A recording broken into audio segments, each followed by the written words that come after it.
এমন একটা জঙ্গল যেখানে ঢুকলে মানুষ আর আগের মতো ফিরে আসে না। কেরালা এবং তামিলনাড়ুর সীমান্তের রহস্যময় জঙ্গলে হঠাৎ করেই নিখোঁজ হয়ে যায় একজন পুলিশ অফিসার, আর তাকেই খুঁজতে সেখানে চলে যায় আরও 3জন পুলিশ অফিসার। কিন্তু জঙ্গলে ঢোকার পরেই তারা বুঝতে পারে এখানে যেন সবকিছুই অস্বাভাবিক। ধীরে ধীরে তারা বুঝতে পারে তারা এমন এক রহস্যের মধ্যে পড়েছে যেখান থেকে বের হওয়া প্রায় অসম্ভব। আসলে জঙ্গলে কি ঘটেছে, নিখোঁজ হওয়া সেই অফিসারের সঙ্গেই বা কি ঘটেছিল, আর সেই জঙ্গলে কি এমন অদ্ভুত রহস্য লুকিয়ে রয়েছে, সেই সব প্রশ্নের উত্তর জানতে হলে আজকের ভিডিওটি শেষ পর্যন্ত দেখুন, কারণ আজ এক্সপ্লেন করতে যাচ্ছি সাসপেন্স, মিস্ট্রি এবং থ্রিলারে ভরা মালায়ালাম মুভি সম্ভবম আদায়ম অনু। তো চলুন শুরু করা যাক। মুভির শুরুতেই রাতের বেলা জঙ্গলের ভেতরে দেখা যায় একজন পর্তুগিজ মহিলা আর্থার আরও কয়েকজন লোককে নিয়ে দুটি লাশকে নিয়ে গভীর জঙ্গলে চলে এসেছিল। কিছু দূর আসার পরে সেখানে একজন লোক আর্থারকে বলে, ম্যাম চলুন আমরা এখান থেকে চলে যাই, এই জায়গাটাকে আমার কোনোভাবেই ভালো মনে হচ্ছে না। কিন্তু আর্থার তার কথায় কোনো গ্রাহ্য না করে তাকে পেছনে চলে যেতে বলে এবং সেখানে থাকা একটি লাশের মুখ খুলতে বলে, যেটা ছিল একটি মেয়ের লাশ। মেয়ের লাশটি দেখেই আর্থার সেই লাশের মধ্যে থুতু ছিটিয়ে দেয় আর বলে, শুধুমাত্র এর বডিটাই নিয়ে এসো, কারণ আমি চাই না মৃত্যুর পরেও ওরা একই সাথে থাকুক। একটা লাশ সেখানেই রেখে আর্থার এবং আরও কয়েকজন লোক সামনে এগিয়ে যায়। সেখানে পচা একটা নর্দমার ভেতরে সেই লাশটা ফেলে দেয়। অন্যদিকে যখনই তারা ফিরে আসে সে দেখতে পায় পাশে যে ছেলেটির লাশ রাখা ছিল সে গায়েব। আর্থার তাড়াতাড়ি সবাইকে অর্ডার দেয় দ্রুত যেন সেই ছেলেটাকে যে কোনো মূল্যেই খুঁজে বের করা হয়, যার নাম ছিল জেমস। অন্যদিকে সেই মহিলাও বারবার জেমসের নাম ধরে ডাকতে থাকে। অন্যদিকে দেখা যাচ্ছিল জেমস অনেকটা আহত ছিল। সে খুঁড়িয়ে খুঁড়িয়ে সামনের দিকে এগিয়ে যাচ্ছিল এবং লুকিয়ে লুকিয়ে নিজেকে বাঁচানোর চেষ্টা করছিল। এদিকে আর্থার সেই জঙ্গলের ভেতরেই চিৎকার করে বলছিল, জেমস তুমি আমার কাছে ফিরে এসো, আমাকে হাক করো, ঠিক যেমনটা প্রথমবার জড়িয়ে ধরেছিলে। এদিকে জেমস যখন পেছাচ্ছিল সে হঠাৎ করেই দেখতে পায় তার সামনেই আর্থার চলে এসেছে, আর এতে সে প্রচণ্ড ভয় পেয়ে যায়। ধীরে ধীরে জেমস সামনের দিকে এগিয়ে যায়। ঠিক তখনই দেখা যায় আর্থার আহত হয়ে গেছে, আর ওই সময়টাতে একটা গুলির আওয়াজ আসে। সিন এখানেই কাট হয়ে যায়। সেই মেয়েটি, জেমস এবং আর্থার, এই 3জনের মধ্যে কি সম্পর্ক সেটা একটু পরেই জানা যাবে। এছাড়া মুভির শুরুর বেশ খানিকটা সিন আপনাদের মাথার উপর দিয়ে যাবে, বুঝতেই পারবেন না এখানে আসলে কি ঘটছে, কিন্তু একটু ধৈর্য ধরলে আশা করি আমি বুঝিয়ে দিতে পারবো।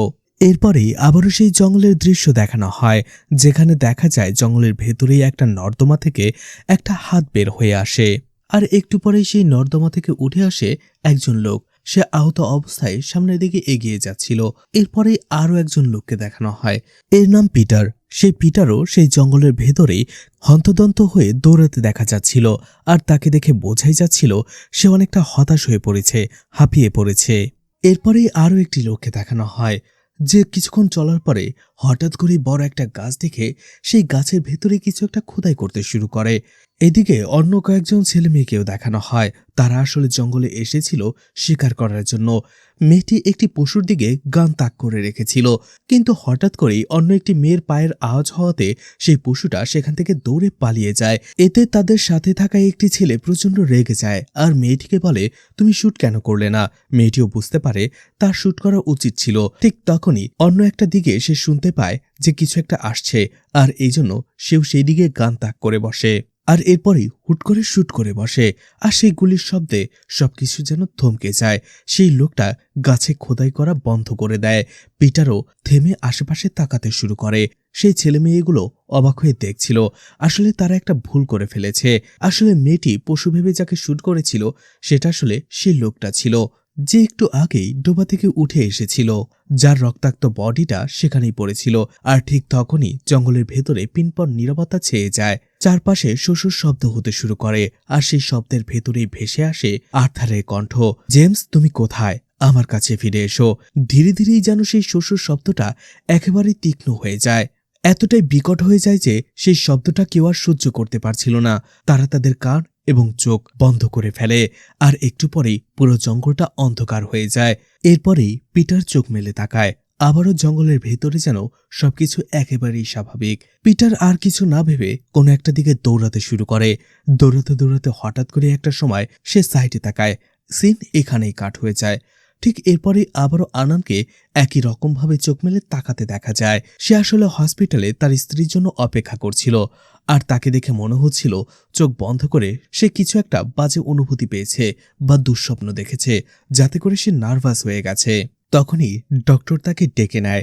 ভেতরে যেতেই ডক্টর আনন্দকে বলে, টেনশন করার কোনো দরকার নেই, নিতু একেবারেই ঠিক আছে। সামনের মাসে 24 তারিখেই তার ডেলিভারি ডেট। 23 তারিখে তাকে হসপিটালে অ্যাডমিট করলেই হয়ে যাবে। এছাড়া এর আগেও যদি কোনো সমস্যা হয়, সাথে সাথে নিতুকে হসপিটালে অ্যাডমিট করলেই বাকিটা তারা দেখে নেবে। বাসায় আসার পরেই দেখা যায় আনন্দ তার ব্যাগপত্র গোছাচ্ছিল। আসলে আনন্দকে অন্য একটা জায়গায় পোস্টিং দেওয়া হয়েছে। সে সেখানেই জয়েন হতে চাচ্ছে, যদিও তার যাওয়ার কোনো ইচ্ছেই ছিল না, যেহেতু নিতুর এই অবস্থা। কিন্তু চাকরি তো, তাকে তো যেতেই হবে। নিতু তাকে আশ্বাস দেয় সে ম্যানেজ করতে পারবে। এছাড়া এখানে তার কাজিন এবং তার মাসি তো আছেই, তারা তিনজন মিলে সবকিছু ম্যানেজ করে নিতে পারবে। এদিকে আনন্দকে দেখা যায় সে চাকরির উদ্দেশ্যে বাসে চড়ে বসে। বাস থেকে একটি স্টেশনে নামে। সামনে একটা চায়ের দোকান ছিল। সেখানে জিজ্ঞেস করে বেলুর কার্ডও কিভাবে যাব। সেই চায়ের দোকানদার দেখিয়ে দেয় জিপে করে যেতে হবে। আর ঠিক ওই সময়টাতে তার কাজিন তাকে কল করে আর বলে নিতুর একটু সমস্যা হয়েছিল, এই জন্য তাকে আমরা এমার্জেন্সি হসপিটালে অ্যাডমিট করেছি। ডক্টর বলেছে কিছু কমপ্লিকেশন দেখা গেছে, আর এই জন্য ডেলিভারি অপারেশনটা এখনই করতে হবে। টেনশনে চেয়ে যায় আনন্দের মুখ আর বলে আমি এখনই ফিরে আসছি। কিন্তু তার কাজিন বলে না না, তোমার আসতে হবে না, আমি আর মাসি এখানে সবকিছু ম্যানেজ করে নিয়েছি। আমি প্রত্যেক সময় তোমাকে আপডেট দিয়ে যাব। আনন্দ নিরুপায় ছিল, বলে ঠিক আছে। আর এরপরেই তাড়াহুড়ো করে সে জিপে চড়ে বসে। জিপে চড়ার একটু পরেই আনন্দ আবারও কল করতে চাইছিল তার কাজিনকে, কিন্তু কোনোভাবেই সিমের নেটওয়ার্কই পাচ্ছিল না। অন্য একটা লোক বলে এই এরিয়াতে নির্দিষ্ট একটা সিম কোম্পানির সিম ছাড়া অন্য কোনো সিমে নেটওয়ার্ক পাওয়া যায় না। সে যদি কোথাও কল করতেই চায় তাহলে যেন সেই লোকটার মোবাইল দিয়ে কল করে। এরপরে আনন্দ তার কাজিনকে কল করে, আর তার কাজিন বলে ডেলিভারি হয়ে গেছে আর তার ফুটফুটে একটি মেয়ে সন্তান হয়েছে। এছাড়া তার স্ত্রী নিতুও ভালো আছে। খবরটা শুনে একদমই মনটা ভালো হয়ে যায় আনন্দের। ফোনটা রেখেই গাড়ির সবাইকে সে খুশির খবরটাও জানায়। সবাই খুশি হয়। তখনই আনন্দ পেছনে ফিরে দেখতে পায় রাস্তার পাশে একটি হরিণ দাঁড়িয়েছিল। এরপরে সেই ড্রাইভার এবং পাশে থাকা লোকটা কথা বলতে শুরু করে। তারা বলে মেয়ে সন্তান হয়েই বা কি লাভ, এদের পড়াশোনা করেও লাভ নেই। পড়াশোনা করে বড় হয়ে নিজের ইচ্ছে মতো একজনকে পছন্দ করে পালিয়ে চলে যাবে। আমাদের ইতাচানের মেয়েও একই কাজ করেছে, পালিয়ে অন্য জায়গায় বিয়ে করে গেছে, বাবা মার খোঁজ পর্যন্ত নেয় না। কথাগুলো শুনে ভেতরে ভেতর প্রচণ্ড রাগ হচ্ছিল আনন্দের, আর এই জন্য লুকিং গ্লাস দিয়ে সে বারবার ড্রাইভারের দিকে তাকাচ্ছিল। আর সেই ড্রাইভারও ড্রাইভিং থেকে মনোযোগ সরিয়ে লুকিং গ্লাস দিয়ে আনন্দের দিকে তাকিয়েছিল। আর এতে করে সেখানে একটা দুর্ঘটনা ঘটে যায়। তারা সবাই গাড়ি থেকে নেমে বসে, আর দেখা যায় যে পিটার জঙ্গল দিয়ে দৌড়াচ্ছিল সেই পিটারই এই গাড়ির সামনে এসে অ্যাক্সিডেন্ট করেছে।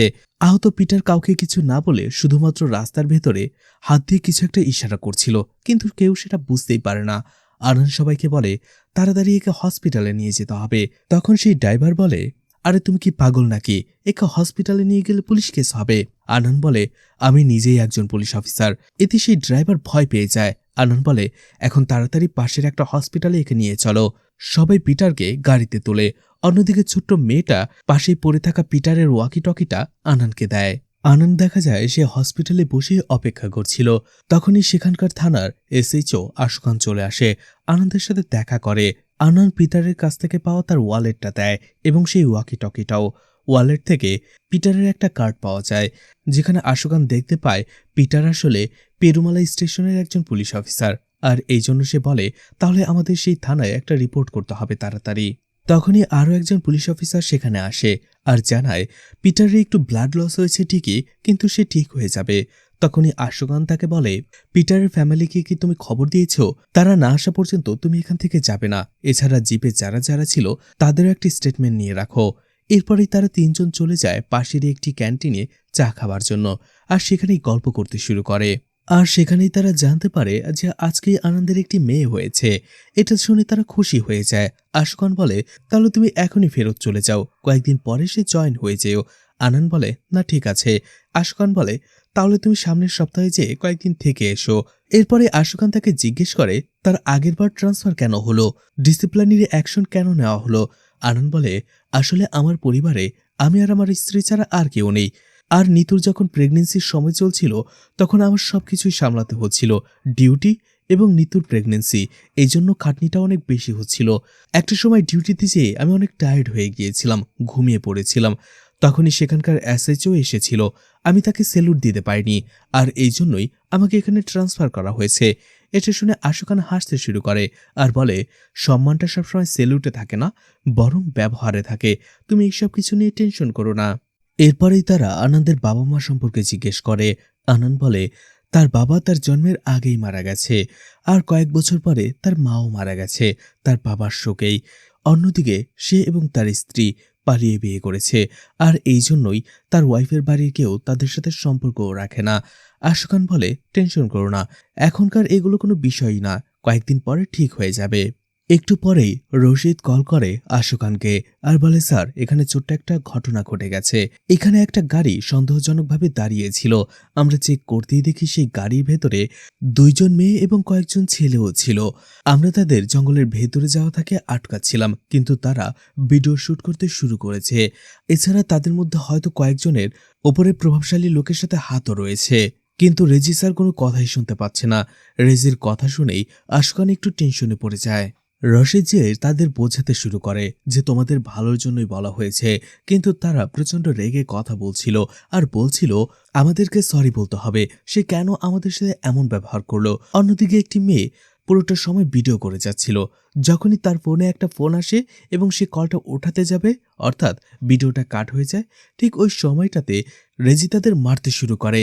তোমাদের কি কথা কানে যায় না? তোমাদের এখান থেকে চলে যেতে বলেছি, চলে যাও। কিন্তু সেই ছেলেগুলো রেজির কথা না শুনে তার গায়েও হাত তোলার চেষ্টা করে। রেজি যখন তাদের একের পর এক মারছিল, তখনই ভয়ে একটা ছেলে জঙ্গলের দিকে পালাতে শুরু করে। রেজিও তাকে ধাওয়া করে, আর একটা সময় ধরলে তাদের মধ্যে ধস্তাধস্তি হয়। তখনই দুজনেই কিছু একটা দেখে চমকে যায় আর থেমে যায়। আসলে তারা সেখানে একটি ডেড বডি দেখতে পেয়েছিল। এদিকে আশুখান, আনন্দ এবং সেই পুলিশ অফিসার ঘটনাস্থলে চলে আসে। আশুখান বিবরণ শুনতে থাকে। অন্য একজন পুলিশ অফিসার বলে, লোকটার পুরো মুখ কাদায় ভর্তি ছিল, পোশাক আশাকও কাদাতে ভর্তি ছিল, মনে হচ্ছিল কোনো এক ডুবা থেকে উঠে এসেছে। ডেড বডিটা দেখার পরে সে চলে আসে রেজির কাছে আর বলে, তুমি ফরেস্ট ডিপার্টমেন্টের কোনো অফিসার নাও, তাহলে তুমি কেন ঝামেলা করতে গেলে ওদের সাথে? এরপরে রেজি সেই ডেড বডির ব্যাপারে বলে আর বলে, সে পেরুমালাই স্টেশনের একজন পুলিশ অফিসার। আমরা সেই থানায় খবর দিয়েছি, কিন্তু কেউ ফোন রিসিভ করছে না। আশুকান বলে, ঠিক আছে, আমার সাথে চলো। আনন্দ এবং রেজি তারা অন্য কোথাও যেতে শুরু করে। এরপরেই দেখা যায় স্টিফেনকে। এই স্টিফেন জঙ্গলের কোনো একটা জায়গায় আহত অবস্থায় পড়েছিল, তার পায়ে অনেকটা ক্ষতর আঘাত ছিল, সে ব্যথায় চিৎকার করে। এছাড়া পিটার আর মধুবেলের নাম ধরে ডাকে, কিন্তু আশেপাশে কেউ তার চিৎকারই শুনতে পায় না।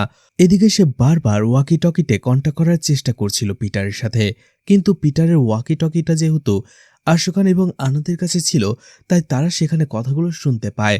তারা রেসপন্স করলে স্টেফেন বলে, আসলে জঙ্গলে আমরা একটা টিম হয়ে এসেছিলাম, কিন্তু আমি এখানে আহত অবস্থায় পড়ে রয়েছি, হাঁটতে পারছি না, প্রচুর ব্লিডিং হচ্ছে, আর আমার টিমমেটদেরও খুঁজে পাচ্ছি না, প্লিজ আমাকে সাহায্য করুন। আশুকান তাকে পুরোটা খুলে বলে যে তারা অন্য থানার পুলিশ অফিসার এবং তাদের থানায় খবর দেওয়ার চেষ্টা করছে, কিন্তু স্টিফেন তাদের অনেক রিকোয়েস্ট করে, ব্যথায় সে মরে যাচ্ছে, তাকে যে করেই হোক যেন তারা বাঁচিয়ে নেয়। কিন্তু রেজি একেবারে মানা করে দেয় আর বলে, স্যার এই জঙ্গলের ভেতরে অনেক ভয়ানক, আমরা এখানে কখনো যাইনি, তাই আমাদের যাওয়া ঠিক হবে না। আশুখান তারপরও জিপটা সাইডে করে আবারও সেই থানায় যোগাযোগ করার চেষ্টা করে, অর্থাৎ পেরুমালা স্টেশনে, কিন্তু কেউ ফোন ধরছিল না। এদিকে স্টেফেন বারবার রিকোয়েস্ট করে যাচ্ছিল, সে বলছিল, আমার ওয়াইফ প্রেগনেন্ট, শীঘ্রই তার বেবি হবে, আপনারা যদি আমাকে সাহায্য না করেন তাহলে আমি আমার বেবির মুখটাও দেখতে পারবো না। কথাটা আনন্দ শুনে ফেলে আর তার স্টেফেনের প্রতি অনেক মায়া হতে শুরু করে, আর আশুকানকে বলে, আমরা যদি পুলিশ অফিসার হয়ে অন্য একজন পুলিশ অফিসারকে সাহায্য না করি তাহলে কি করে হবে।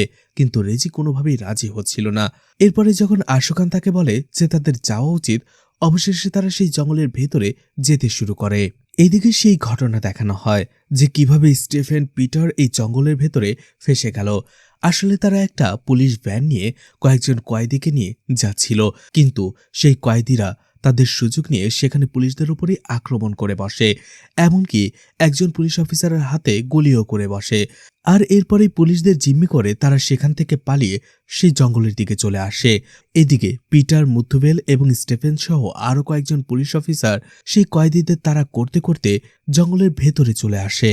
তারা জঙ্গলের ভেতরেই ছড়িয়ে ছিটে সেই কয়েদিদের খুঁজতে শুরু করে। এই সুযোগে কয়েকজন কয়েদি মিলে এক একজন পুলিশ অফিসারের উপরে হামলা করে বসে। এদিকে মুথুবেলের কাছে মনে হতে থাকে জায়গাটা একেবারেই ভালো নয়। এই জন্য সে স্টেফেনকে জানায় যে তাদের এখান থেকে চলে যাওয়া উচিত। স্টিফেন বলে, তুমি কি পাগল হয়ে গেছো? এই কয়েদিদের ছাড়া আমরা কিভাবে ফিরে যাব? মুথুবেল বলে, আসলে স্যার, এই জঙ্গলের ব্যাপারে আমি অনেক কিছু শুনেছি। অনেক বছর আগে এখানে আদিবাসীরা থাকত। তারা একটা দেবতা প্রতিমার পূজা করত, আর সেই প্রতিমার কাছ থেকে তারা তাদের দুর্ভাগ্য বিদায় করার জন্য এবং সৌভাগ্য ফিরিয়ে আনার জন্য মানুষও বলি দিতে পিছুপা হতো না। আর সেখান থেকেই শুরু হয় যত অঘটন। তখন থেকেই জানা যায় এই জঙ্গলের মাটিতে যদি এক ফোঁটা রক্তও পড়ে, এছাড়া একটা নির্দিষ্ট পরিমাপের বেশি যদি আওয়াজ চারপাশে ছড়িয়ে পড়ে, তাহলে অস্বাভাবিক রকম ভয়ানক হয়ে ওঠে এই জঙ্গল। আর তখনই তারা সেই মূর্তিটা দেখতে পায়, যার মাথাটা ছিল কাকের মতো। কিন্তু তারপরও স্টেফেন কোনোভাবেই মুথুবেলের কোনো কথাই গুরুত্ব দেয় না। তারা দুইজন দুই দিকে যেয়ে খুঁজতে শুরু করে। কিছু দূর আসতেই স্টেফেন আবারও মুথুবেলের চিৎকার শুনতে পায়। আসলে রোগা মুথুবেলের উপরে একজন কয়েদি হামলা করে বসে, আর এতে ভয়ে চিৎকার করতে শুরু করে। স্টেফেনও সেখানে চলে যায় আর মুথুবেলকে বাঁচানোর জন্য তাদের দিকে গান পয়েন্ট করে। স্টেফেন তাদের সারেন্ডার করতে বলে, কিন্তু তারা যখন সেখানে আঘাত করার জন্য আসে, স্টিফেন একজনকে গুলি করে বসে। আর যখনই সেই লোকটার রক্ত সেই জঙ্গলের মাটিতে স্পর্শ করে, ঠিক একই রকম ঘটনা ঘটে। চারিদিকে পিনপয়েন্ট নীরবতা ছেয়ে যায়। একটু পরে শস্য বাতাস আর সেই আর্থারের কণ্ঠ শোনা যায়। আর এরপরেই বিকট আওয়াজ হতে শুরু করে। সেই বিকট আওয়াজ থেকে বাঁচার জন্য তারা যখন চোখ এবং কান বন্ধ করে ফেলে, চোখ মিলতেই স্টিফেন আবারও দেখতে পায় সবকিছু শান্ত। কিন্তু অবাক করার বিষয় হচ্ছে, তার পাশে থাকা মুথুবেল এছাড়া যে কয়েদিকে সে গুলি করেছিল এবং বাকি একজন কয়েদি, তারা কেউ সেখানে ছিল না। স্টিফেন মুথুবেলের নাম ধরে বারবার ডাকতে শুরু করে, পিটারকেও ডাকতে শুরু করে, কিন্তু কারো কোথাও সারা শব্দ নেই। স্টিফেন ভয় পেতে শুরু করে। সে দৌড়াতে শুরু করে জঙ্গলের মাঝে, আর তখনই হোঁচট খেয়ে পড়ে যায়। ব্যথায় সে চিৎকার করে ওঠে। সিন এখানেই কাট হয়ে যায়। এরপরে আবার সেই জঙ্গলের দৃশ্য দেখানো হয়, যেখানে রেজি, আশুকান এবং আনন্দ স্টেফেনকে জঙ্গলের ভেতরেই খুঁজতে এসেছিল। সেখানে আনন্দ আশুকানের কাছ থেকে জানতে পারে আসলে এই জঙ্গল নিয়ে অনেকের মাঝে অনেক ধরনের গল্প রয়েছে, কারণ এই জঙ্গলে এখন পর্যন্ত অনেক মানুষই নিখোঁজ হয়ে গেছে। প্রথম মিসিং কমপ্লেনটা লেখা হয় 1960 সালে। আসলে এই মেয়েটি একটি স্টেটে কাজ করত, আর সেই স্টেটের মালিক ছিল সেই আর্থার। অর্থাৎ মুভির শুরুতে আর্থার যে মেয়েটির লাশ এই জঙ্গলে ফেলে দিয়েছিল, সেই মেয়েটারই মিসিং কেস লেখানো হয়েছিল। আর সেই ঘটনাটা ছিল 1960 সালের। আশুকান বলতে থাকে, আসলে সেই আর্থার এখানে এসে বিজনেস করত। সে তার থেকে অনেক কম বয়সী ছেলে জেমসকে বিয়ে করে, কিন্তু একটা সময় আর্থার জানতে পারে তার স্টেটে কাজ করা একটি মেয়ের সাথে জেমসের অবৈধ সম্পর্ক চলছে। একদিন সে তাদের হাতে নাতে ধরে ফেলে, আর এরপরে আর্থার তাদেরকে এই জঙ্গলে নিয়ে এসেছিল মেরে ফেলার জন্য, কিন্তু পরে সেও মারা যায়। আর এই জন্য মানুষ বলে এই জঙ্গলের ভেতরেই আর্থার, জেমস এবং সেই মেয়েটির আত্মা ঘুরে বেড়ায়। আশুকান আরও বলে, আমি যখন প্রথমবার জয়েন হই তখন আমি একটা ডেড বডি উদ্ধার করেছিলাম এই জঙ্গল থেকে, ঠিক একই জায়গার কাছাকাছি যেখান থেকে আজকে আমরা আরও একটা ডেড বডি খুঁজে পেলাম। সেই ডেড বডিটাও অতটা পুরনো ছিল না, মাত্রই ডেড বডিটা ডিকম্পোজ হতে শুরু করেছিল। কিন্তু আশ্চর্যের বিষয় ছিল সেই ডেড বডিতে কোনো মাথা ছিল না। আমরা বডিটাকে আইডেন্টিফাই করতে পারিনি। ওই সময়টাতে আমরা আর মাথাটা খুঁজে পাইনি, যদিও এর পরে আমরা আরও একটা কঙ্কাল খুঁজে পেয়েছিলাম। হয়তোবা সেটা জেমসের হতে পারে, কিন্তু এই বিষয়ে কোনো প্রমাণই পাওয়া যায়নি। তখনই স্টিফেন আবারও তাদের সাথে কন্ট্যাক্ট করে এবং তার লোকেশনের বর্ণনা দেওয়ার চেষ্টা করে। অন্যদিকে তারাও জঙ্গলের বিভিন্ন জায়গাতে স্টিফেনকে খুঁজতে শুরু করে। কিছুক্ষণ হাঁটার পরে তারাও সেই মূর্তিটার সামনে চলে আসে, আর ওই সময়টাতে আবারও স্টিফেন তাদের সাথে কন্ট্যাক্ট করে। আনন্দ বলে, আমরা সেই মূর্তিটার সামনেই রয়েছি, তুমি কোথায়? স্টিফেন বলে, আমি তার আশেপাশেই রয়েছি। আর বলে সেই মন্দিরের দিকে ডান দিকে আসার জন্য। ঠিক ওই সময়টাতে পেরুমালা স্টেশনের এসআই কল করে আশু খানকে। আশু খান বলে, আমরা জানতে পেরেছি আপনাদেরই থানার একজন পুলিশ অফিসার এই জঙ্গলে আটকে গিয়েছে। আমরা আপনাদের সাথে কন্ট্যাক্ট করতে না পেরে নিজেরাই চলে এসেছি তাকে উদ্ধার করার জন্য। এরপরে সেই এসআই যখন জানতে পারে আনন্দ, আশু খান এবং রেজি তারা সেই মূর্তির আশেপাশে চলে এসেছে, তখন সেই পুলিশ অফিসার অবাক হয়ে যায় আর বলে, আপনারা কেন এত ভিতরে চলে গিয়েছেন? এখনই সেখান থেকে চলে আসুন। যখনই আবার স্টেফেনের কথা বলা হয় তখন সেই পুলিশ অফিসার বলে, আমি স্টেফেন নামে কাউকে চিনি না, আপনারা সেখান থেকে চলে আসুন। একটু পরে স্টেফেন কন্ট্যাক্ট করার পরে যখন তাকে এই ঘটনা খুলে বলা হয় তখন বলে, স্যার সত্যি আমি পেরুমালা স্টেশনের একজন পুলিশ অফিসার, আমার নাম স্টেফেন জর্জ, আমি কেন আপনাদের সাথে মজা করব, আমাকে বাঁচিয়ে নিন। আনন্দ এই কথা শুনে আবারও আশু খানকে বলে সেই পুলিশ অফিসারকে আবারও কল করার জন্য। আশু খান সেটাই করে এবং শুরু থেকে তাকে সবকিছু খুলে বলে, পিটারের ঘটনা, স্টেফেনের ঘটনা। সেই সবকিছু শোনার পরে সেই পুলিশ অফিসার আবারও বলে, স্যার আপনাদের কোথাও ভুল হচ্ছে, আমাদের পেরুমালা স্টেশনে দুইজন এসআই রয়েছে, একজন হচ্ছে রবি আর একজন কুমার। আর আমাদের একটা মিটিং ছিল, সেই মিটিংয়ে আমাদের সকল পুলিশ অফিসাররাই উপস্থিত ছিল, তাহলে মিসিং কে হবে? স্টেফেন এবং পিটার এই দুই নামের কোনো পুলিশ অফিসারই আমাদের থানায় নেই। তখন আনান বলে, স্যার আপনার বিশ্বাস না হলে সেই স্টেফেন এখনো লাইনেই রয়েছে, আপনি তার সাথে কথা বলুন। স্টেফেনকে বলে, আপনার থানার এএসআই লাইনে রয়েছে, আপনি তার সাথে কথা বলুন। এটা শোনার পর স্টেফেন বলে, আর মুথুবেল তুমি কোথায়? আমি এখানে আহত হয়ে পড়ে রয়েছি, আমাকে উদ্ধার করো। কথাটা শুনে সেই পুলিশ অফিসার একটু থমকে যায়। এরপরেই সেই পুলিশ অফিসার জিজ্ঞেস করে, মুথুবেলের পুরো নাম কি? স্টিফেনকে সেটা জিজ্ঞেস করা হয়। স্টিফেন বলে, মুথুবেল মারিয়াপ্পান। কথাটা শুনে আরও বেশি চমকে যায় সেই পুলিশ অফিসার।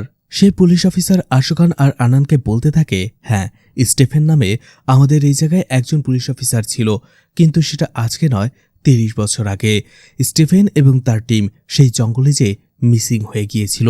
কথাটা শুনে যেন হতবাক হয়ে যায় আশু খান এবং আনন্দ। সেই পুলিশ অফিসার বলে, 1994 সালের 26শে মে ওই দিনটায় তারা একটা টিম হিসেবে সেই জঙ্গলে গিয়েছিল কয়েদিদের ধরার জন্য। এরপরেই তারা নিখোঁজ হয়ে গিয়েছিল। সেই টিমে ছিল স্টেফেন, মুথুবেল, পিটার, মুনিসোয়ামি এবং সেলভাম, এবং তারা সবাই নিখোঁজ হয়ে গিয়েছিল। আর সেই টিমের মুথুবেল মারিয়াপ্পান হচ্ছে আমারই বাবা। তাদের কারো বেঁচে থাকার কোনো চান্সই নেই, তারা কেউ ফিরে আসেনি। আপনারা কোনো একটা ফাঁদে পড়েছেন, যত তাড়াতাড়ি সম্ভব সেখান থেকে চলে আসুন। সে ফোনটা রেখে দেয়। অন্যদিকে রেজি রেগে যায় আর বলে, স্যার আপনি কি এখন এখানে থাকবেন নাকি আমার সাথে এখনই চলবেন? অন্যদিকে আনন্দ সেই পুলিশ অফিসারের কথা বিশ্বাস করে না আর বলে, স্যার এটা কি করে সম্ভব? একজন পুলিশ অফিসার 30 বছর এখানে ফাঁদে পড়ে রয়েছে, আর সে এখন কিভাবে আমাদের সাথে কন্ট্যাক্ট করবে? নিশ্চয়ই তাদের কোথাও ভুল হচ্ছে। আশু খান বলে যে আমাদের এই বিষয়টা এখান থেকে সলভ করে যাওয়া দরকার। এতে রেজি রেগে যায় আর বলে, তাহলে আপনারাই থাকুন। সে একাই চলে যেতে শুরু করে। তখনই স্টেফেন আবারও তাদের সাথে কন্ট্যাক্ট করে, বলে, স্যার আমি একটি বড় গাছের নিচে রয়েছি, সেই গাছটাতে একটা বিশেষ ধরনের লতাও আঁকড়ে রয়েছে। তখনই তারা চারপাশে তাকিয়ে দেখতে পায় সেখানে বিশাল বড় একটা গাছ রয়েছে, সেখানেও ঠিক একই ধরনের লতা জড়ানো ছিল। তারা যখনই ধীরে ধীরে সেই গাছের কাছে যায় তখনই দেখা যাচ্ছিল সেই ওয়াকি টকিতে স্টেফেন খুবই ভয়ার্ত কণ্ঠে বলছিল, স্যার এখানে একটি ডেড বডি পাওয়া গেছে, একজন পুলিশ অফিসারের ডেড বডি। আর পোশাক দেখে মনে হচ্ছে সে কেরালার পুলিশ অফিসার, মধ্যবয়স্ক একজন লোক। আর নেম প্লেটে লেখা রয়েছে আশু খান। কথাটা শুনে আনন্দ এবং আশু খান একে অপরের দিকে তাকায়। আরও একটু কাছে যেতেই তারা কিছু একটা দেখতে পায়। অন্যদিকে ওয়াকি টকিতে তখন বারবার বলছিল, স্যার কোনো একটা কিছু বলুন, রেসপন্স করুন, এই বডিটা আমরা কি করব? তখনই আনন্দ তাকে আবারও জিজ্ঞেস করে, স্যার আপনি এখানে কতক্ষণ আগে এসেছেন আর কখনই বা বডিটা দেখেছেন? স্টিফেন বলে, স্যার 2 থেকে 3 ঘন্টা হবে। আনন্দ তাকে জিজ্ঞেস করে, আজকের তারিখ কত আর আজকের সাল কত? স্টিফেন জিজ্ঞেস করে, কেন? আনন্দ বলে, বলুন। তখন স্টিফেন বলে, 1994। কথাটা শোনার পরেই দুজনের শির দাঁড়াবে, ঠান্ডা রক্তের স্রোত বয়ে যায়। অর্থাৎ 1994 সাল থেকে কেউ তাদের সাথে কন্ট্যাক্ট করছে। আর তখনই দেখানো হয় আসলে সেই গাছের নিচে তারা 2টো ডেড বডি অর্থাৎ কঙ্কাল দেখতে পেয়েছিল। এদিকে সেই পিটারের পরিবারের লোকেরা হসপিটালে চলে এসেছিল তাকে দেখার জন্য, এবং তারা ডক্টরকে জোরাজোরি করছিল পিটারের সাথে দেখা করার জন্য। একটু পরেই দেখা যায় আনন্দ আবার স্টেফেনের সাথে যোগাযোগ করার চেষ্টা করছিল, কিন্তু তখন আর কোনো সিগন্যাল আসছিল না। এদিকে জোজিও ভয়ে ভয়ে কল করে আশুকানকে আর বলে হসপিটালে পিটার মারা গেছে। এছাড়া তার পরিবার দেখা করতে এসেছে, কিন্তু তারা যা বলছে সেটা অকল্পনীয়। আসলে সেখানে একজন বৃদ্ধ মহিলা এসেছে আর সাথে 2 জন ছেলে। তারা দাবি করছে সেই বৃদ্ধ মহিলাটি হচ্ছে পিটারের ওয়াইফ আর 2 জন ছেলে হচ্ছে পিটারের ছেলে। কিন্তু এটা কি করে সম্ভব? পিটার 30 থেকে 35 বছরের একজন লোক, কিন্তু তার ওয়াইফ 50 বছরের কি করে হবে? আশুকান বলে ভালো করে চেক করে দেখো, নিশ্চয়ই কোথাও ভুল হচ্ছে। জোশী বলে স্যার, আমারও তেমনটাই মনে হয়েছিল। আমি ভেবেছিলাম ফ্রড কেস, কিন্তু এরপরেই তারা আইডি কার্ড দেখায় আর সেই আইডি কার্ডটা একেবারে পিটারই ছিল। সেখানে জন্ম তারিখটাও লেখা ছিল, যেটা দেখে আমি পুরোপুরি শকড হয়ে গিয়েছি। শুধু আমি না, সবাই। জোশী বলে স্যার এখন কি করব? আশুকান বলে আমি তোমাকে পরে কল করছি। এদিকে রেজিকে দেখা যায় যে তখনও জঙ্গলের মাঝে দিয়ে হাঁটছিল, অর্থাৎ সে পথ হারিয়ে ফেলেছিল। একটু পরে সে যখন এগিয়ে যাচ্ছিল তখনই সে গাছের নিচে আরও একটা কঙ্কাল দেখতে পায়। অন্যদিকে জঙ্গলের ভেতরে যে লাশটা তারা পেয়েছিল সেখানে ফরেন্সিক ডিপার্টমেন্টের লোকেরা চলে আসে। সেই লাশটা পরীক্ষা নিরীক্ষা করতে থাকে, এভিডেন্স কালেক্ট করছিল। তখনই তারা সেই লাশের ভেতর থেকে একটা ওয়ালেট পায়। ওয়ালেট দেখে একটু চমকে যায়। এছাড়া ওয়ালেটের ভেতরে থাকা আইডি কার্ড দেখে সে আরও বেশি চমকে যায়। সেই অফিসার সেখানে থাকা পুলিশ অফিসারদেরও বিষয়টা জানায়। এদিকে আনন্দ দেখতে পায় সেই 2টি কঙ্কালের কাছেই একটি ওয়াকি টকি পড়েছিল, আর যেটা দেখতে হুবহু পিটারের কাছে যে ওয়াকি টকিটা পাওয়া গেছে সেই মডেলের। তখনই শানিশ কল করে আশুকানকে আর বলে স্যার, ফরেন্সিক ডিপার্টমেন্টের লোকেরা বডিটাকে আইডেন্টিফাই করেছে। রেজি স্যার কি আপনাদের সাথেই? আশুকান বলে না। সে পুলিশ অফিসার বলে আমরা যে ডেড বডিটা পেয়েছি সেটা দেখতে একেবারে রেজি স্যারের মতোই। আশুকান রেগে যায় আর বলে একটু আগেই সে আমাদের সাথে ছিল, তাহলে সেই ডেড বডিটা আমরা যখন সেখানে ছিলাম তখন কি করে আসলো? কারণ তখন তো রেজি আমাদের সাথেই ছিল। তখন পুলিশ অফিসার আকাশ বলে স্যার, আমরাও এটা নিয়েই কনফিউজড, কারণ ডেড বডির মুখ পরিষ্কার করার পরে তার মুখটা একেবারে রেজি স্যারের মতো দেখাচ্ছিল। এমনকি তার কাছে যে ওয়ালেট পাওয়া গেছে সেখানেও রেজি স্যারের ছবি ছিল, এমনকি আইডি কার্ডটাও রেজি স্যারের। আশুকান এবং আনন্দ বুঝতেই পারছে না তাদের সাথে এগুলো কি হচ্ছে। এদিকে আবারও রেজিকে দেখা যায় যে একটা নর্দমার ভেতরে পড়ে গিয়েছিল আর সেটা তাকে নিচের দিকে টেনে নিয়ে যাচ্ছিল, কোনোভাবেই উঠতে পারছিল না। রেজি চিৎকার করছিল। ওই সময়টাতে আনন্দ এবং আশুকান দৌড়ে সেখানে চলে আসে তাকে বাঁচানোর জন্য, কিন্তু তারা কোনোভাবেই তাকে ওঠাতে পারছিল না। এদিকে আশুকান যখনই ওঠানোর চেষ্টা করছিল তার হাতটা একটু কেটে যায় আর সেই হাত থেকেই 1 ফোঁটা রক্ত মাটিতে পড়ে যায়। সাথে সাথে বৃষ্টি থেমে যায়। আবারও সেই পিনপন নীরবতা, আবারও সেই কণ্ঠস্বর, আবারও সেই বিকট আওয়াজ। তারা সেই আওয়াজ থেকে বাঁচার জন্য একই রকমভাবে চোখ আর কান বন্ধ করে ফেলে। এরপরে যখন আনন্দ চোখ খুলে সে দেখতে পায় তার আশেপাশে আশুকান বা রেজি কেউ নেই। আনন্দ দৌড়ে তাদের আশেপাশে খুঁজতে শুরু করে। তখনই সে একটা কান্নার আওয়াজ শুনতে পায়। কাছে যেতেই ছোট্ট একটা মেয়েকে কাঁদতে দেখে। আনন্দ তাকে জিজ্ঞেস করে কি হয়েছে। মেয়েটি বলে আমার ভাই হারিয়ে গেছে। আনন্দ বলে তুমি এখানেই বসো, আমি ওকে খুঁজে বের করব। আনন্দ যখনই আর একটু সামনে যায় সে একেবারে চমকে যায়, ভয়ে কেঁপে ওঠে, কারণ সেখানে আশুকানের ডেড বডি পড়েছিল। ঠিক তখনই সেই কয়েদিদের মধ্যে একজন আনন্দকে এসে আক্রমণ করে বসে, যারা 30 বছর আগে এই জঙ্গলে পালিয়ে এসেছিল। বুঝে যাচ্ছিল আনন্দ সহ তার বাকি টিমমেটরা এখানে আসলে একটা টাইম লুপের মধ্যে ফেসে গিয়েছিল। এদিকে আবারও পিটারকে দেখানো হয় যে তখনও সেই জঙ্গলে কয়েদি এবং তার টিমমেটদের খুঁজে বেড়াচ্ছিল। তখনই 3 জন কয়েদি তাকে আক্রমণ করে বসে। অন্যদিকে দূর থেকে আনন্দ এটা দেখতে পায়। সে ভয়ে সেখান থেকে পালিয়ে আসে আর তখনই তার সামনে চলে আসে স্টেফেন, যে তাকে গান পয়েন্টে নিয়ে নেয়। আনন্দ বলে ভেল্লুকার্ডু পুলিশ স্টেশনের পুলিশ অফিসার আমি। এরপরে যখনই স্টেফেন তার পরিচয় দেয় আনন্দ হতবাক হয়ে যায়। সে অনেক কিছু আন্দাজ করতে পারে যে এই জঙ্গলে আসলে কি হচ্ছে, তাদের সাথে কি হচ্ছে, এই সব কিছুর একটা ধারণা করতে থাকে। সে যে টাইম লুপে ফেসে গেছে সেটা নিশ্চিত হওয়ার জন্য স্টেফেনের কাছ থেকে তারিখ এবং সালটাও জেনে নেয়। স্টেফেন সেটাই বলে 1994 সাল 26শে মে। আনন্দের কাছে অনেক কিছু পরিষ্কার হয়ে যায় তখন। এদিকে তখনই আবারও মুথুবেল চিৎকার করতে থাকে। মুথুবেলকে বাঁচানোর জন্য স্টিফেন সেই দিকেই দৌড়ে যায়। আনন্দ তার পিছু পিছু যায়। আবারও ঠিক একই ঘটনা ঘটে। মুথুবেলকে বাঁচানোর জন্য স্টিফেন সেখানে 2 জন কয়েদি থেকে একজনকে গুলি করে বসে। আবারও তার রক্তটা যখন জঙ্গলের মাটিতে পড়ে ঠিক তখনই একই ঘটনা ঘটে। পিনপন নীরবতা, বিকট আওয়াজ এবং চারদিকে অন্ধকার। এরপরে যখন আবারও আনন্দ চোখ খুলে সে দেখতে পায় আশেপাশে কেউ নেই। একটু দূরে আবারও সেই লোকটাকে দেখতে পায় যে গাছে খোদাই করে। সেই লোকটা গাছে খোদাই করে গোলকের মতো কিছু একটা খোদাই করার চেষ্টা করছিল, একটা গাছের পরে আরও একটা গাছ। তখনই আনন্দ দেখতে পায় সেই লোকটাকে পিটারও লুকিয়ে লুকিয়ে দেখছিল। একটা সময় সেই লোকটা আনন্দকে দেখে ফেলে আর জিজ্ঞেস করে, তুমি কে? ঠিক ওই সময়টাতে আবারও একটা গুলির আওয়াজ, আবারও অন্ধকার। যখনই আনন্দ চোখ মেলে তাকায় সে দেখতে পায় চারপাশটা অন্ধকার। সে আর্থারকে দেখতে পায় যে জেমসকে খুঁজে বেড়াচ্ছিল। এদিকে হঠাৎ করে জেমস পালাতে যেয়ে আর্থারের মুখোমুখি হয়ে যায়। আর্থার তাকে কাছে ডাকছিল।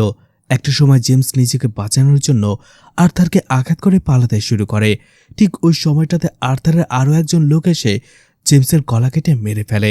আবারও চোখ মেলে তাকায় আনন্দ আর দেখতে পায় আবারও সবকিছু স্বাভাবিক, কিন্তু আশেপাশে কেউ নেই। আনন্দ বুঝতে পারে এক একবার সে এক একটা টাইম লুপে চলে যাচ্ছিল আর এইভাবে সে টাইম লুপের মধ্যে ফেসে গিয়েছে এখানে। এরপরে সে তার পেছনে আবারও সেই লোকটাকে দেখতে পায় আর বলে, তুমি কে? সেই লোকটা বলে, আমি কে এটা না জেনে এটা জানুন এখানে কি হয়েছে। জঙ্গলে আসার পরে তো সেই মূর্তিটাকে নিশ্চয়ই দেখেছেন, যার মাথা কাকের মতো। কিন্তু জঙ্গলে আসার পরে আপনি কি একটাও কাক দেখেছেন? আসলে ভয়ঙ্কর বিষয়টা এখানেই ঘটেছে, যেটা শুরু হয়েছিল অনেক বছর আগে, যেখানে একটা নির্দিষ্ট আদিবাসী একটা মূর্তি তৈরি করে।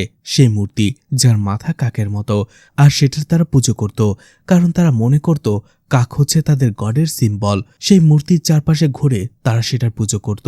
ওই সময়টাতে পর্তুগিজদের আধিপত্য চলছিল, আর সেই সময়টাতে এখানে চলে এসেছিল গাব্রিয়েল অ্যান্টনি।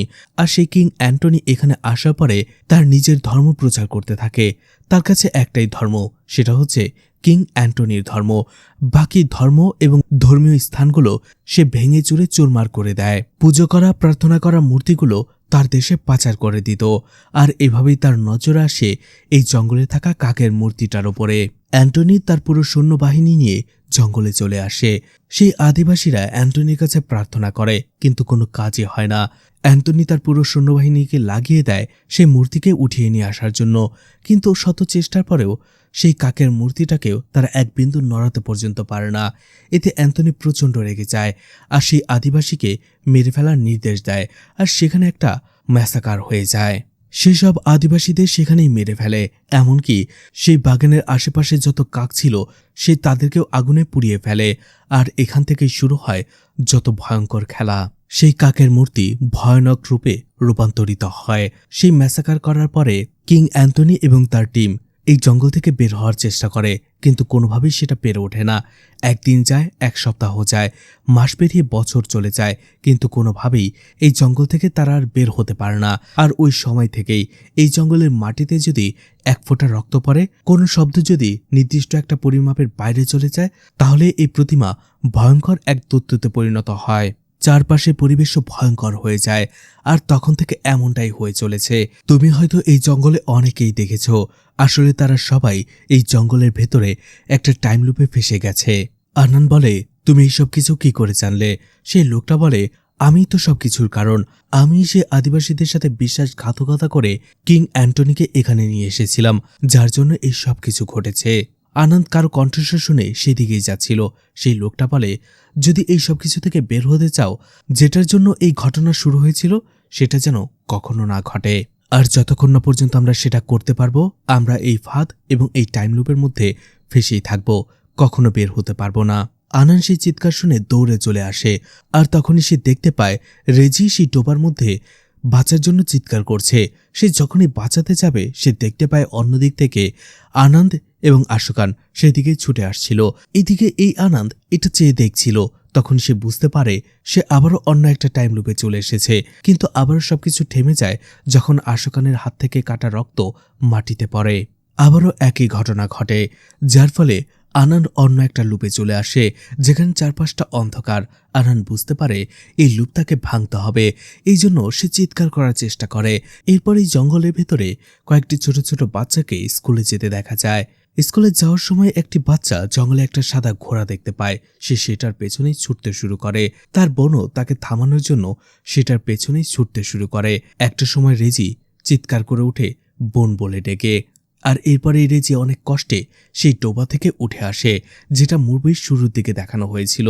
আসলে যে ছোট বাচ্চাটি জঙ্গলের দিকে দৌড়ে গিয়েছিল সেটা ছিল রেজি, আর রেজির তো বোন এই জঙ্গলে তাকে খুঁজতে এসে হারিয়ে গিয়েছিল। রেজি এখান থেকে বের হতে পারলেও তার বড় বোনকে আর খুঁজে পাওয়া যায়নি। এই জন্য রেজি কখনোই এই জঙ্গলে আসতে চাইতো না। এদিকে রেজি দৌড়ে সামনে চলে আসে ছোট্ট রেজি এবং তার বড় বোনের কাছে। ছোট্ট রেজি এবং তার বোন বড় রেজিকে দেখার পরে ভয়ে দুই দিকে পালাতে শুরু করে। রেজি তার বড় বোনকে চিনতে পারে আর তাকে বাঁচানোর জন্য তার পিছু ছুটতে শুরু করে, কিন্তু হোঁচট খেয়ে পড়ে যায়, যার ফলে মেয়েটি সেখান থেকে পালিয়ে চলে যায়। এদিকে আবারও আনানকে চোখ মেলতে দেখা যায়, যে দেখতে পায় তার পাশ দিয়ে রেজি দৌড়ে যাচ্ছিল। তাকে থামানোর জন্যই সেও তার পিছু পিছু দৌড়াচ্ছিল। দেখা যায় এই একই টাইমলাইনে সেই ছেলে মেয়েগুলো শিকার করতে এসেছিল। মেয়েটি আসলে রেজিকে দৌড়াতে দেখেই তার দিকে গুলি করে বসে, যার ফলে রেজি সেখানেই মারা যায়। সেই গুলির শব্দে আবারও আনন্দের চোখ মেলে তাকায়। সে অন্য একটা টাইম লুপে চলে আসে, যেখানে পিটারের উপরে আবারও সেই তিনজন কয়েদি হামলা করে বসে।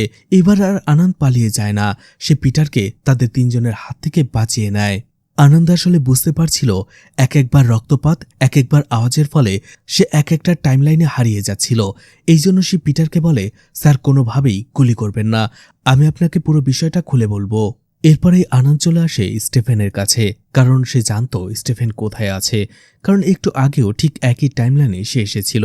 সে স্টিফেনকে থামায়, নিজের পরিচয় দেয় এবং তাকে বলে এখান থেকে চলে যাবার জন্য। আপনার ওয়াইফের তো বেবি হবে, তাই না?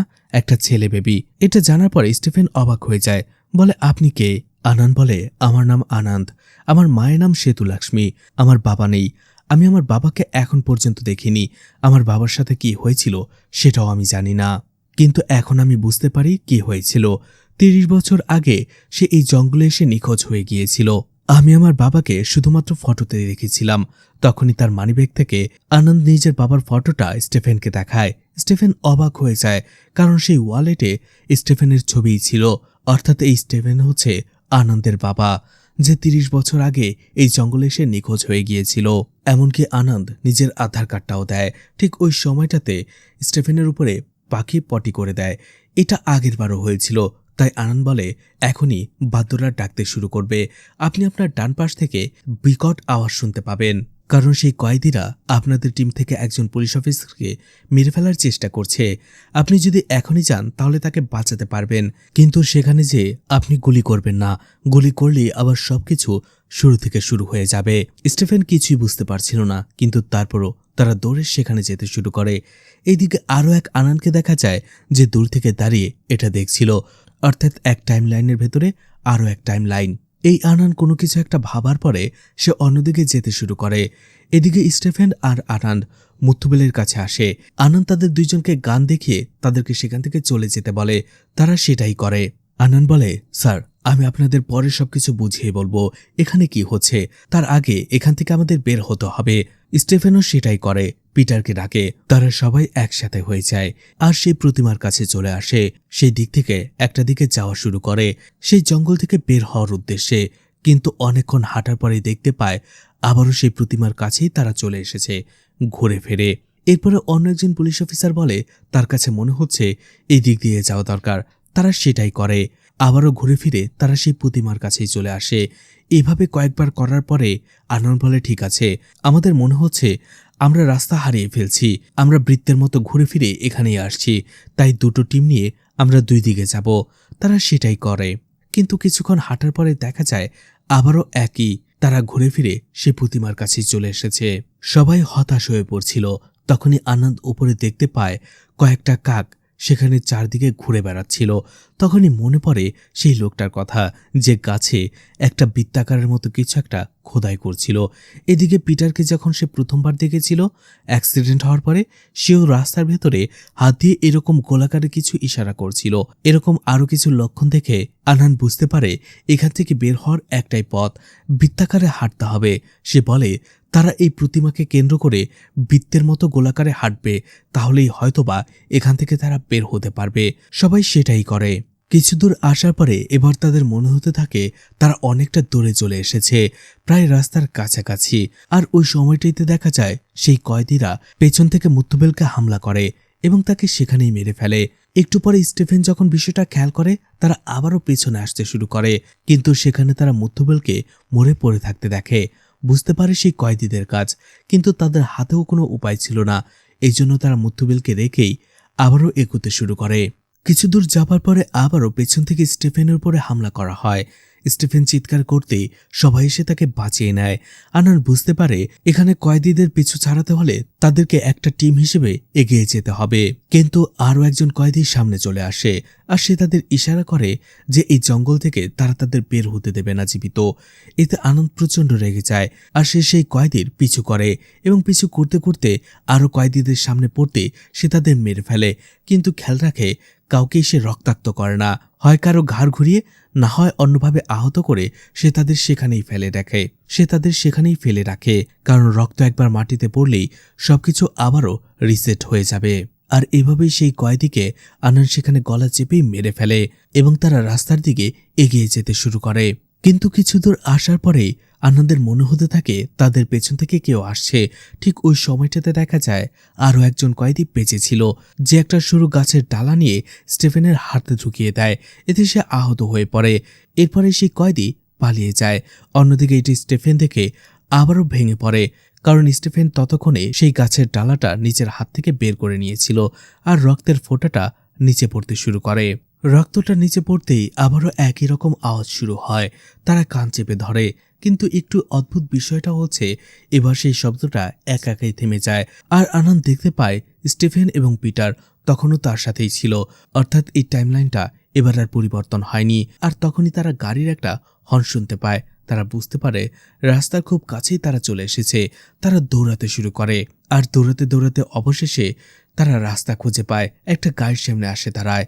আনন্দ স্টিফেন এবং পিটারকে সেই গাড়িতে পাঠিয়ে দেয় আর বলে, বাকিটা আমি আপনাদের পরে বলবো, আপনারা এখন এখান থেকে চলে যান। অর্থাৎ আনন্দ তার বাবাকে এই টাইম লুপ থেকে বাঁচাতে পেরেছিল এবং সে তাকে বাড়ি পাঠিয়ে দিয়েছিল। এরপরে আনন্দ বুঝতে পারে এখন তাকে আবারও সবকিছু রিসেট করতে হবে। এই জন্য সে নিজেই চলে আসে আবারও প্রতিমার কাছে এবং নিজের কাছে থাকা গানটা দিয়ে সে নিজেকেই শুট করে বসে। এরপরেই তার চোখ খুলে আবারও সেই হসপিটালে। এবার সে দেখতে পায় তার বাবা স্টিফেন জীবিত রয়েছে। তখনই হসপিটালে তার মেয়েরও জন্ম হয়। এর কয়েকদিন পরে আনন্দ দেখা যায় আবারও থানায় জয়েন হওয়ার জন্য সেই এরিয়াতে আসছিল, গল্প করছিল। কথা বলতে বলতে হঠাৎ করেই রাস্তার পাশে একটা গাড়ি থামতে দেখা যায়। সেই গাড়িটা ছিল আশোকানের। আনন্দ আশোকানকে দেখে অবাক হয়ে যায় আর সে ভাবতে থাকে আশোকান তো সেই জঙ্গলেই মারা গিয়েছিল, সে তো আশোকানকে বাঁচায়নি, তাহলে আশোকান বেঁচে গেল কি করে? আনন্দ কিছুই বলে না। এরপরেই আশোকান তার সাথে গাড়িতে উঠে যেতে শুরু করে। তাকে জিজ্ঞেস করে তার পরিবারে কে আছে। আনন্দ এবার বলে তার বাবা, মা, স্ত্রী এবং তার মেয়ের সন্তান, যে সত্যই জন্মগ্রহণ করেছে। ঠিক ওই সময়টাতে আবারও রাশেদের কল আসে। আনন্দ দেখতে পায় রাশিদ তাকে একই ঘটনা বলছে, যেটা এর আগের বার ক্যান্টিনে বসে সে শুনেছিল।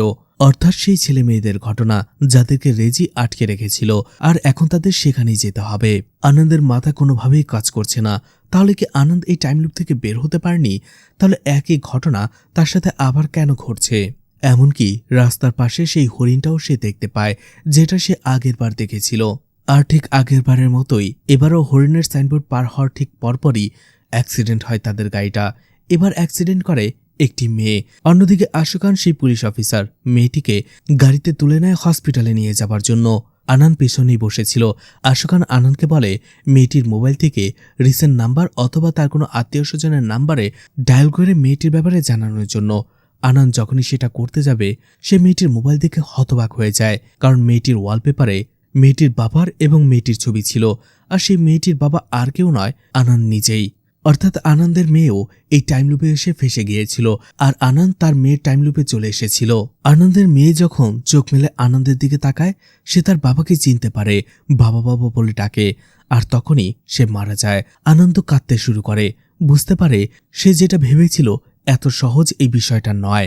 গাড়ি থেকে নামার পরে সে তার স্ত্রীকে কল করে, জিজ্ঞেস করে তাদের মেয়ে কেমন আছে। নিতু বলে তার মেয়েকে সে ঘুম পাড়ানোর চেষ্টা করছে, কিন্তু আনন্দ জানত আনন্দ যদি এখন এই বিষয়টাকে সমাধান না করে একটা সময় যে আনন্দের মেয়ে এভাবেই মারা যাবে। আর ফোন রাখার পরেই তখনই সেখানে কিং অ্যান্টনিকে সে দেখতে পায়। আর তখনই সেই লোকটার কথা আনন্দের মনে পড়ে যে বলেছিল যদি এই সব কিছু থেকে বের হতে চাও, এই ফাঁদ থেকে, এই টাইম লুপ থেকে, তাহলে তোমাকে সেই ঘটনাটাকে আটকাতে হবে যেটার জন্য এই ঘটনা শুরু হয়েছিল, অর্থাৎ সেই ম্যাসাকার যেটা কিং অ্যান্টনি করেছিল। আর আনান যদি নিজের মেয়ে এবং বাবাকে বাঁচাতে চায় তাহলে সেটাই করতে হবে, তাকে সেই টাইমলাইনে যেতে হবে এবং কিং অ্যান্টনিকে আটকাতে হবে। আর আনন্দ সেটাই করবে। আর এখানেই মুভিটি শেষ হয়ে যায়। তো আশা করি টাইম ট্রাভেলের এই মিস্ট্রি মুভিটি আপনারা বুঝতে পেরেছেন এবং ভালো লেগেছে। তো মুভিটি কেমন লেগেছে সেটা কমেন্ট করে জানাতে পারেন। আর মুভিটা ভালো লাগলে লাইক, কমেন্ট, শেয়ার করে পাশে থাকতে পারেন। তো আজকের মতো বিদায় নিচ্ছি। আবারও দেখা হবে নতুন কোনো মুভি বা ওয়েব সিরিজ নিয়ে। ততক্ষণ পর্যন্ত ভালো আর সুস্থ থাকবেন সবাই। আজকের মতো বিদায় নিচ্ছি। আল্লাহ হাফেজ।